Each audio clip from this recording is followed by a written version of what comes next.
आज मैं आपको ग्राफ बनाकर प्लॉट और एरिया का सिद्धांत पढ़ाऊंगी और बहुत ही सरल ढंग से पढ़ाऊंगी जिससे कि आपको एकदम समझ आ जाए।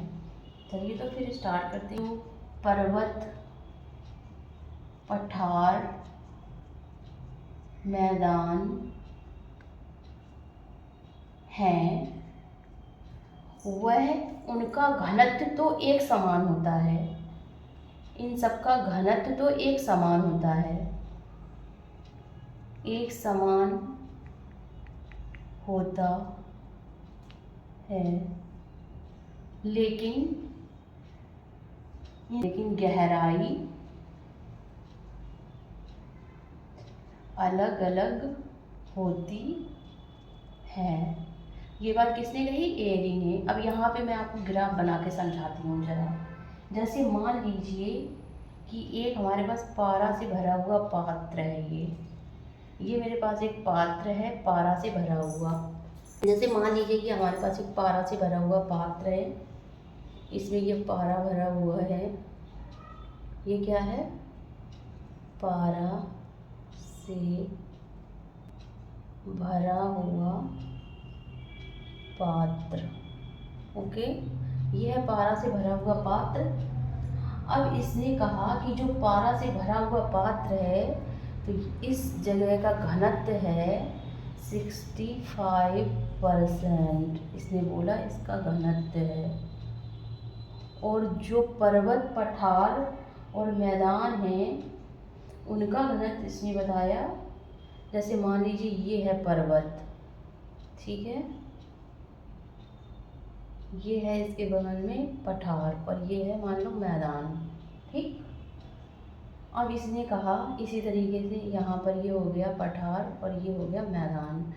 तो इसने कहा कि ये जो पर्वत है, पर्वत और ये है पठार और ये है मैदान। तो एरी ने कहा कि जो ये पर्वत, पठार, मैदान है इनका कुल घनत्व होता है 35%, ठीक है।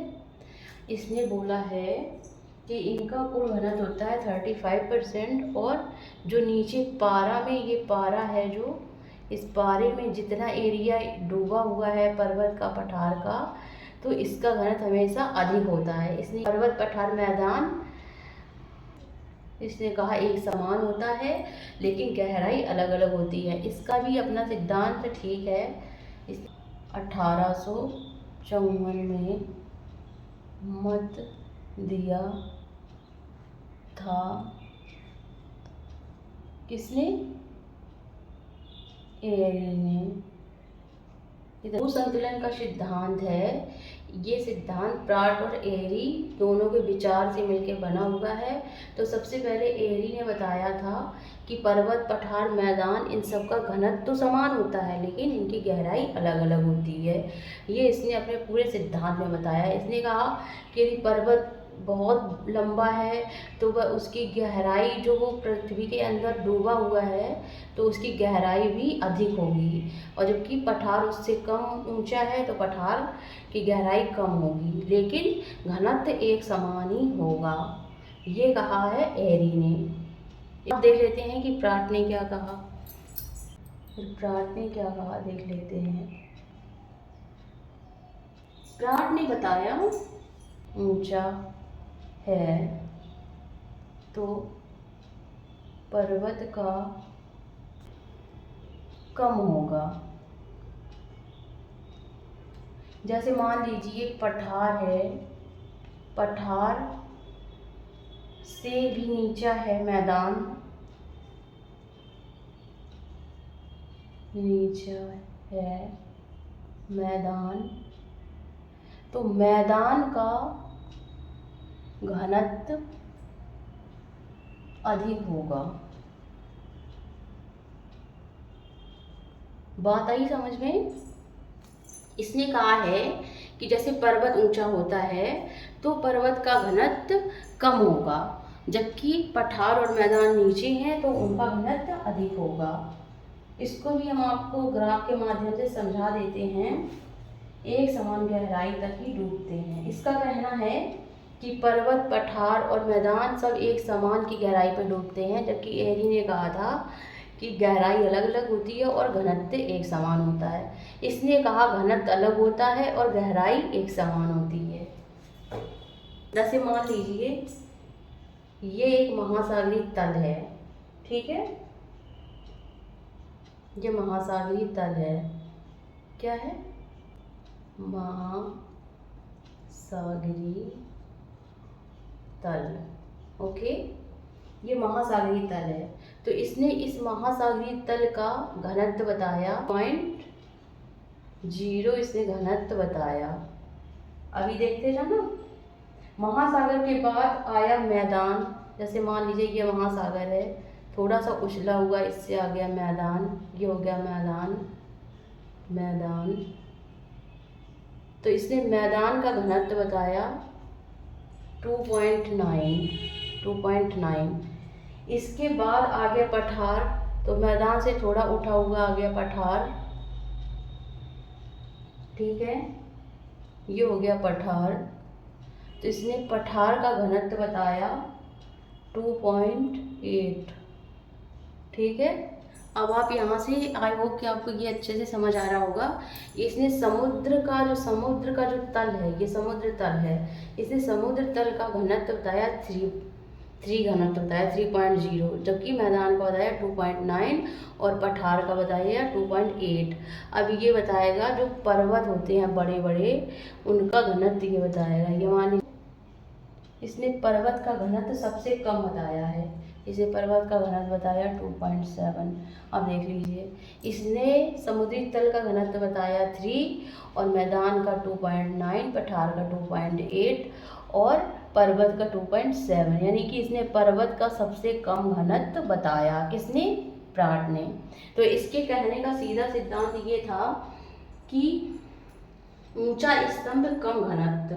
जितना ऊंचा स्तंभ होगा, यानी कि पर्वत सबसे ज़्यादा ऊंचा है तो इसका सबसे कम घनत्व होगा, और जबकि नीचा स्तंभ तो अधिक घनत्व। इसके सिद्धांत का यही तात्पर्य था। जो प्राट था, इसके सिद्धांत का यही तात्पर्य था कि जितना ऊंचा स्तंभ होगा उसका घनत्व कम होगा, जितना ऊंचा स्तंभ होगा उसका घनत्व कम होगा, ठीक है, और जितना नीचा होगा उतना उसका घनत्व अधिक होगा। ये तो बताया प्राट ने। और एरी ने क्या बताया था?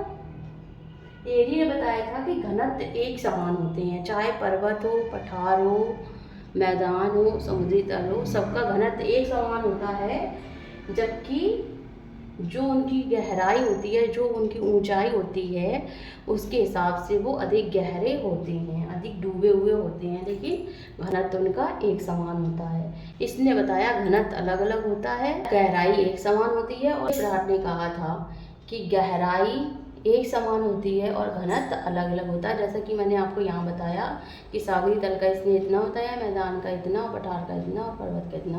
तो इसने क्या बताया कि गहराई, ये इसके सिद्धांत का तात्पर्य था, ठीक है, कि गहराई एक समान होती है,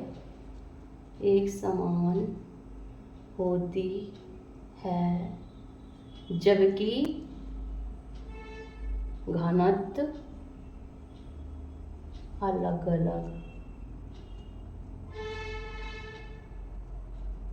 होता है। ये तो हो गया प्राट और एरी के सिद्धांत की प्राट ने क्या कहा, एरी ने क्या कहा। जैसे मान लीजिए ये एक पारा का पात्र है, ठीक है, ये क्या है? पारा का पात्र,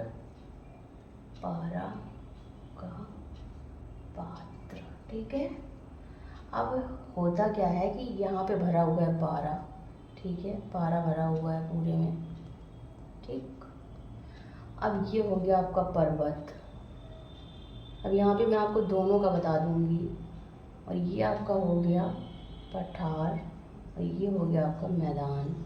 इसी तरह इधर हो गया पर्वत, ये हो गया पर्वत और ये हो गया पठार और ये हो गया मैदान।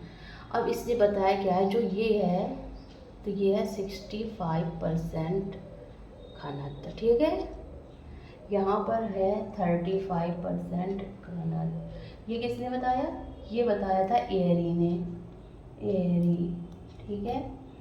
एरी ने बताया था कि जो 65% घनत्व है, पारा से भरा हुआ पात्र है, उसमें यदि हम कोई भी लकड़ी के टुकड़े, मान लीजिए ये तो हो गया आपका पर्वत, पठार और मैदान, ठीक है। तो मान लीजिए उसमें मैंने पर्वत को, बहुत बड़े पर्वत को, उसको डुबोया, तो इसका जो नीचे का घनत्व है वो सब का, पर्वत, पठार और मैदान तीनों का एक समान होता है और गहराई अलग अलग होती है। ये बात बताई एरी ने। और प्राट ने इसका ठीक उल्टा कर दिया। उसने कहा कि घनत्व अलग अलग होता है और गहराई एक समान होती है। आई होप कि आपको इतनी बात समझ आई होगी। प्राट ने कहा कि जो 65 किलोमीटर है, ये गहराई 65 किलोमीटर जो गहराई है, ये कहा प्राट ने कहा कि 65 किलोमीटर जो गहराई है, तो यहाँ पर सभी का, पर्वत, पठार, मैदान, इन सब का घनत्व अलग अलग है, लेकिन उससे नीचे सबका एक समान घनत्व हो जाता है, जिसके कारण इन सब का संतुलन बना रहता है। यानी कि 65% किलोमीटर, जो 65% है नीचे का भाग, 65 किलोमीटर, उसके नीचे का जो घनत्व है वो अलग अलग हो जाता है। उस 65 तक घनत्व एक समान होता है और बढ़ जाता है, जिसके कारण उसका संतुलन बना रहता है। तो यहाँ ने बोला पर्वत पठार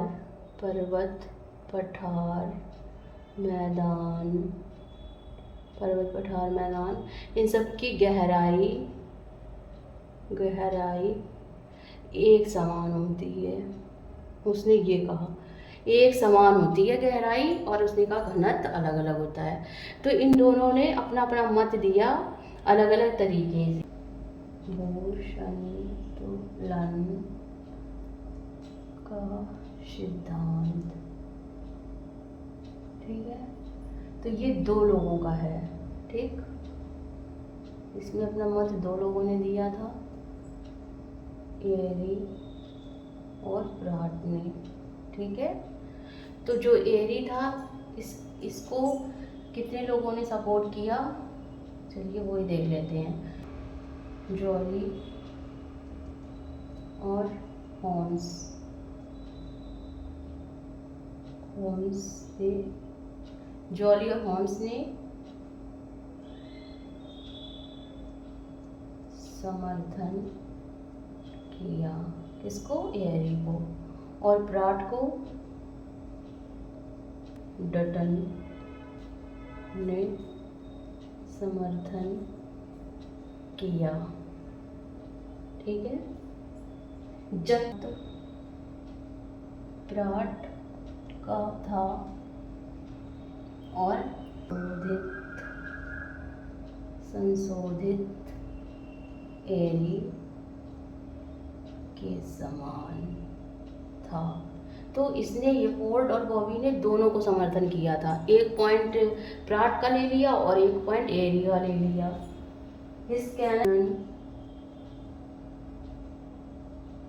इसने क्या किया, इसने एरी और प्राट दोनों के मतों को